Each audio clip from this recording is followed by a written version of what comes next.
ലോക ചരിത്രങ്ങളിൽ നമ്മളൊക്കെ കേട്ട് കഴിഞ്ഞാൽ വളരെയധികം ഭീതിയോടുകൂടി നോക്കി കാണുന്ന അല്ലെങ്കിൽ നമ്മുടെയൊക്കെ ചോര മരവിപ്പിക്കുന്ന രീതിയിൽ അത്രയധികം ടെററായിട്ടുള്ള ഒരുപാട് സംഭവങ്ങൾ നമ്മൾക്കറിയാം അല്ലേ. അതായത് ലോകത്തിൽ ഇന്നേ വരെ കണ്ടിട്ടില്ലാത്ത അല്ലെങ്കിൽ ലോകത്തിൽ കണ്ടിട്ടുള്ളതിൽ വെച്ച് ഏറ്റവും വിചിത്രവും ഭയാനകവുമായിട്ടുള്ള ചില കാര്യങ്ങൾ.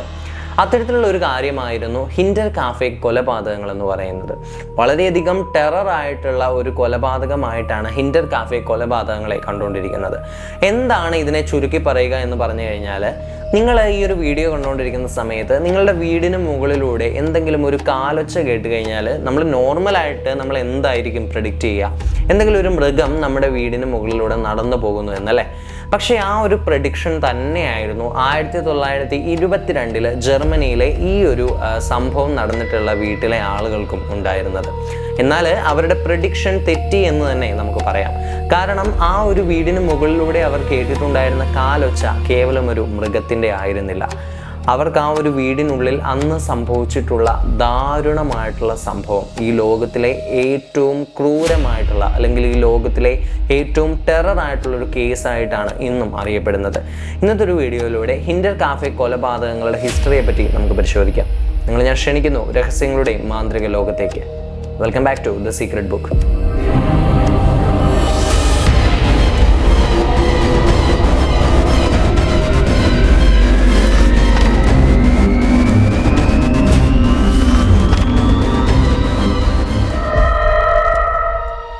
നിങ്ങളുടെ വീട്ടിൽ നിങ്ങളുടെ ഫാമിലിയുമായിട്ട് നിങ്ങൾ നല്ല രീതിയിൽ തന്നെ എൻജോയ് ചെയ്തുകൊണ്ടിരിക്കുന്ന ഒരു സമയത്ത് ക്ഷണിക്കപ്പെടാത്ത ഒരു അതിഥി നിങ്ങളുടെ ഇടയിലേക്ക് കടന്നു വന്ന് നിങ്ങളുടെ ഫാമിലിയിലെ പൂർണ്ണമായിട്ടുള്ള സന്തോഷങ്ങളും നശിപ്പിച്ചു കഴിഞ്ഞാൽ എന്തായിരിക്കും നിങ്ങളുടെ ഒരു റിയാക്ഷൻ എന്ന് പറയുന്നത്?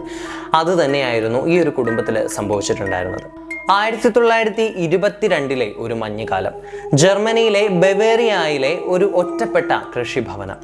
കാടിനാൽ ചുറ്റപ്പെട്ട് കിടക്കുന്ന നഗര തിരക്കുകളിൽ നിന്നൊക്കെ മാറി നിൽക്കുന്ന ആ ഒരു വീടിനുള്ളിൽ 5 പേരായിരുന്നു താമസിച്ചുകൊണ്ടിരുന്നത്. എന്നാൽ ആ ഒരു വീടിനുള്ളിൽ 6ാമതായി ഒരാൾ കൂടി ഉണ്ട് എന്നൊരു കാര്യത്തെക്കുറിച്ച് ആ ഒരു കുടുംബത്തിലുള്ള ആർക്കും തന്നെ അറിവുണ്ടായിരുന്നില്ല. ഒരു ദിവസം രാവിലെ വീടിന്റെ കുടുംബനാഥനായിട്ടുള്ള ആൻഡ്രിയാസ് തന്റെ വീടിന്റെ മുറ്റത്ത് മഞ്ഞിൽ പതിഞ്ഞ കുറച്ച് കാൽപാദങ്ങൾ കണ്ടെത്തുകയാണ്. ആ കാൽപാദങ്ങൾ എന്ന് പറഞ്ഞാൽ കാട്ടിനുള്ളിൽ നിന്നും തന്റെ വീടിന്റെ വാതിൽക്കൽ വരെ എത്തി നിൽക്കുകയാണ്. അതിനുശേഷം അവ തിരിച്ചു പോയതായിട്ടുള്ള യാതൊരുവിധ അടയാളങ്ങളോ അല്ലെങ്കിൽ തിരിച്ചു പോയതായിട്ടുള്ള കാൽപാദങ്ങളോ ആൻഡ്രിയാസിന് കണ്ടെത്താൻ കഴിഞ്ഞിട്ടുണ്ടായിരുന്നില്ല. ഇതോടുകൂടി നിങ്ങൾക്ക് ഒരു കാര്യം മനസ്സിലായി കാണും. അതായത് ആൻഡ്രിയാസിന്റെ വീട്ടിൽ മറ്റൊരാൾ കൂടി കടന്നിരിക്കുന്നു എന്ന് സാരം. പുറത്ത് വളരെ ശക്തമായ രീതിയിൽ തന്നെ മഞ്ഞ് പെയ്തുകൊണ്ടിരിക്കുന്ന ഈ ഒരു കാരണം കൊണ്ട് തന്നെ ആൻഡ്രിയാസ് പെട്ടെന്ന് തന്നെ വീടിനുള്ളിലേക്ക് കയറുകയാണ്. എന്നാൽ താൻ വീടിനുള്ളിലേക്ക് കയറിയതിന് ഏതാനും നിമിഷങ്ങൾ പിന്നാലെ തൻ്റെ വീടിന്റെ മേൽക്കൂരയിൽ നിന്ന് അജ്ഞാതമായ ചില പാദശബ്ദങ്ങൾ കേൾക്കാനായിട്ട് ആരംഭിച്ചു. ഇതോടുകൂടിയിട്ട് ആ ഒരു വീടിനുള്ളിലുള്ള എല്ലാവരും തന്നെ ഭയക്കാനായിട്ട് ആരംഭിക്കുകയാണ്. ഈ ഒരു സംഭവത്തിന് ശേഷം വളരെയധികം വിചിത്രമായിട്ടുള്ള ഒരുപാട് കാര്യങ്ങളായിരുന്നു ആ ഒരു വീടിനുള്ളിൽ സംഭവിച്ചിട്ടുണ്ടായിരുന്നത്. അതായത് ആ ഒരു വീടിനുള്ളിലെ ഓരോ മുറികളുടെയും താക്കോലുകൾ അപ്രത്യക്ഷമാവുകയാണ്. എന്നാൽ ഈ ഒരു താക്കോലുകൾ എങ്ങോട്ടേക്കാണ് പോയത് അല്ലെങ്കിൽ ഈ ഒരു താക്കോലുകൾ എങ്ങനെയാണ് കാണാതാകുന്നത് എന്നൊരു കാര്യത്തെക്കുറിച്ച് ഇവർക്ക് ആർക്കും തന്നെ യാതൊരുവിധ ഐഡിയയും ലഭിച്ചിട്ടുണ്ടായിരുന്നില്ല. അതോടൊപ്പം തന്നെ അന്നേ വരെ ആ ഒരു വീടിനുള്ളിൽ ആരും തന്നെ ഉപയോഗിച്ചിട്ടില്ലാത്ത അല്ലെങ്കിൽ ആരും തന്നെ വരുത്തിയിട്ടില്ലാത്ത ഒരു പത്രം തൻ്റെ വീടിന്റെ ഉമ്മറപ്പടിയിൽ കിടക്കുന്നതായിട്ടും ആൻഡ്രിയാസിന്റെ ശ്രദ്ധയിൽപ്പെടുകയാണ്. ദുരൂഹമായിട്ടുള്ള ഇത്തരത്തിലുള്ള സംഭവങ്ങൾ തുടർച്ചയായിട്ട് സംഭവിക്കാൻ ആരംഭിച്ചു കഴിഞ്ഞപ്പോൾ ആ ഒരു വീടിനുള്ളിലുള്ള എല്ലാവരും തന്നെ നല്ല രീതിയിൽ ഭയപ്പെട്ടിട്ടുണ്ടായിരുന്നു. എന്നാൽ യാഥാർത്ഥ്യം എന്തായിരുന്നു എന്ന് വെച്ച് കഴിഞ്ഞാൽ ഇവർക്ക് ഈ ഒരു വീട് വിട്ട് ഓടിപ്പോകാൻ മറ്റൊരു സ്ഥലം പരിസര പ്രദേശങ്ങളിൽ ഒന്നുമില്ല എന്ന് തന്നെയായിരുന്നു യാഥാർത്ഥ്യം എന്ന് പറയുന്നത്. അതായത് ഈ ഒരു ശക്തമായിട്ടുള്ള മഞ്ഞ് കാലത്തിൽ തങ്ങൾക്ക് ഏക അഭയം എന്ന് പറയുന്നത് തങ്ങൾക്ക് സ്വന്തമായിട്ടുള്ള ആ ഒരു വീട് തന്നെയായിരുന്നു. എന്നാൽ അവർ അറിഞ്ഞിട്ടുണ്ടായിരുന്നില്ല ആ ഒരു മഞ്ഞുകാലം അവരുടെ ശവപ്പറമ്പായി മാറാൻ പോവുകയായിരുന്നു എന്ന്. അങ്ങനെ ഏതാനും ദിവസങ്ങൾ കടന്നുപോയി മാർച്ച് 31 എന്ന ദിവസം എത്തുകയാണ്. ഇതിന് തുടർന്നുള്ള കഥ പറയുന്നതിന് മുമ്പ് ഇനി നമ്മൾ പറയാൻ പോകുന്നത് കുറച്ച് ഡിസ്റ്റർബിംഗ് ആയിട്ടുള്ള കുറച്ച് കാര്യങ്ങളാണ്. അതിനാൽ തന്നെ ഡിസ്റ്റർബിംഗ് തീംസ് ഒക്കെ വളരെയധികം ഹോണ്ട് ചെയ്യുന്ന ആളുകളൊക്കെ ഉണ്ടെങ്കിൽ ഇപ്പം തന്നെ ഈ ഒരു വീഡിയോ സ്കിപ്പ് ചെയ്ത് പൊക്കോളുക. കാരണം ഇനി നമ്മൾ പറയാൻ പോകുന്നത് ഒരല്പം ഡിസ്റ്റർബിംഗ് ആയിട്ടുള്ള കുറച്ച് സീനുകളാണ്. മാർച്ച് 31 എന്ന് പറയുന്ന ദിവസം ആൻഡ്രിയാസിനെ സംബന്ധിച്ച് അല്ലെങ്കിൽ ആൻഡ്രിയാസിന്റെ കുടുംബത്തെ സംബന്ധിച്ച് അവരുടെ ജീവിതത്തിലെ അവസാന രാത്രിയായിരുന്നു അല്ലെങ്കിൽ അവസാന ദിവസമായിരുന്നു. എന്നാൽ ഒരിക്കലും ഒരു പ്ലസന്റ് ആയിട്ടുള്ള ഒരു ദിവസം അല്ലെങ്കിൽ ഒരു പ്ലസന്റ് ആയിട്ടുള്ള ഒരു എൻഡിങ് ആയിരുന്നില്ല ഒരു ഫാമിലിക്ക് സംഭവിച്ചിട്ടുണ്ടായിരുന്നത്. എന്താണ് ആ ഒരു ദിവസം സംഭവിച്ചതെന്ന് നമുക്ക് വിശദമായിട്ട് തന്നെ നോക്കാം. അന്നത്തെ ദിവസം പൊതുവെ വളരെയധികം ശാന്തമായിട്ടുള്ള ഒരു ദിവസമായിരുന്നു. മറ്റ് ദിവസങ്ങളിൽ നിന്ന് അപേക്ഷിച്ച് അന്നത്തെ ദിവസം കാറ്റോ മഴയോ മഞ്ഞ് പെയ്യലോ ഇങ്ങനത്തെ യാതൊരുവിധ കാര്യങ്ങളും ഇല്ലായിരുന്നു. വളരെയധികം ശാന്തവും സുന്ദരവുമായിട്ടുള്ള ഒരു ദിവസമായിരുന്നു. എന്നാൽ ആ ഒരു ദിവസത്തിന് മരണത്തിൻ്റെ ഗന്ധമുണ്ടായിരുന്നു എന്ന് ആൻഡ്രിയാസും തൻ്റെ ഫാമിലിയും അറിഞ്ഞിട്ടുണ്ടായിരുന്നില്ല.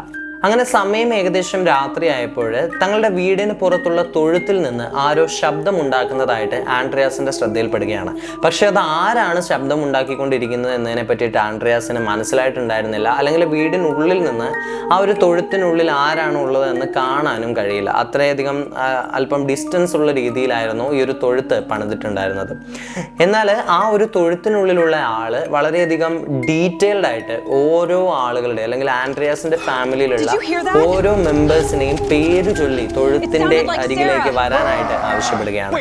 തങ്ങൾക്ക് പരിചയമുള്ള ആരെങ്കിലും ആയിരിക്കും എന്ന രീതിയിൽ തങ്ങളുടെ വീടിനുള്ളിൽ ഉണ്ടായിരുന്ന ഓരോ മെമ്പേഴ്സും ആ ഒരു തൊഴുത്തിന്റെ പരിസര പ്രദേശങ്ങളിലേക്ക് ചെല്ലുകയാണ്.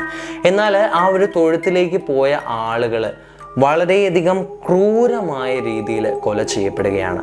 അതായത് ഓരോ ആളുകളെയായി ആ ഒരു തൊഴുത്തിലേക്ക് വിളിച്ചു വരുത്തിയിട്ട് വളരെയധികം ഹോറിഫിക് ആയിട്ടുള്ള രീതിയിലായിരുന്നു ഈ ഒരു കൊലയാളി കൊല ചെയ്തിട്ടുണ്ടായിരുന്നത്. നമ്മൾ സാധാരണ സൈക്കോ സിനിമകളിലൊക്കെ കാണുന്നത് പോലെ വളരെയധികം മൂർച്ചയേറിയിട്ടുള്ള ഒരു കോടാലി ഉപയോഗിച്ചായിരുന്നു അല്ലെങ്കിൽ ആക്സ് ഉപയോഗിച്ചായിരുന്നു ഈ ഒരു കില്ലർ ആ ഒരു കുടുംബത്തിലുള്ള ഓരോ ആളുകളെയും കൊന്നിട്ടുണ്ടായിരുന്നത്. ഓരോ ആളുകളെയും എന്തോ ഒരു തങ്ങൾക്ക് പരിചയമുള്ള ഒരാളെ എന്ന രീതിയിൽ വിളിച്ചു വരുത്തിയതിന് ശേഷം ശക്തമായി തലയോട്ടി അടിച്ച് അല്ലെങ്കിൽ തലയോട്ടിക്ക് ആക്സ് ഉപയോഗിച്ച് അടിച്ച് പിളർന്നായിരുന്നു ഓരോ ആളുകളെയും കൊന്നിട്ടുണ്ടായിരുന്നത്. അതായത് അച്ഛൻ, അമ്മ, മകൾ, കൊച്ചുമക്കൾ, അതോടൊപ്പം തന്നെ പുതിയതായിട്ട് ആ ഒരു വീട്ടിലേക്ക് ജോലിക്ക് വന്നിട്ടുണ്ടായിരുന്ന ജോലിക്കാരി തുടങ്ങി എല്ലാവരെയും തന്നെ ആ ഒരു കില്ലർ കൊന്നിട്ടുണ്ടായിരുന്നു. എന്നാൽ ഇതിൽ വളരെയധികം ഭീതിപ്പെടുത്തുന്ന ഒരു കാര്യം എന്തായിരുന്നു എന്ന് വെച്ച് കഴിഞ്ഞാൽ ആ ഒരു കുടുംബത്തിലെ കേവലം 7 വയസ്സ് മാത്രം പ്രായമുള്ള ഒരു പെൺകുട്ടി മണിക്കൂറുകൾ എടുത്തിട്ടാണ് മരണമടഞ്ഞത് എന്നുള്ളതാണ്. മൃതദേഹങ്ങൾക്കിടയിൽ കിടന്ന് വേദന സഹിക്കാനാവാതെ ആ ഒരു പെൺകുട്ടി തൻ്റെ സ്വന്തം മുടി വരെ പിച്ചി പിഴുതെടുത്തിട്ടുണ്ടായിരുന്നു. അത്രയധികം ബ്രൂട്ടലായിട്ടുള്ള ഒരു രീതിയിലാണ് ആ ഒരു കുടുംബത്തെ മുഴുവൻ ആ ഒരു കില്ലർ കൊല ചെയ്തിട്ടുണ്ടായിരുന്നത്. കൊലപാതകം നടന്ന് ഏതാനും ദിവസങ്ങൾ കഴിഞ്ഞപ്പോൾ അയൽവാസികൾ കണ്ടിട്ടുണ്ടായിരുന്നത് ആ ഒരു വീടിൻ്റെ ചിമ്മിനിയിലൂടെ പുക ഉയരുന്നതായിട്ടാണ്.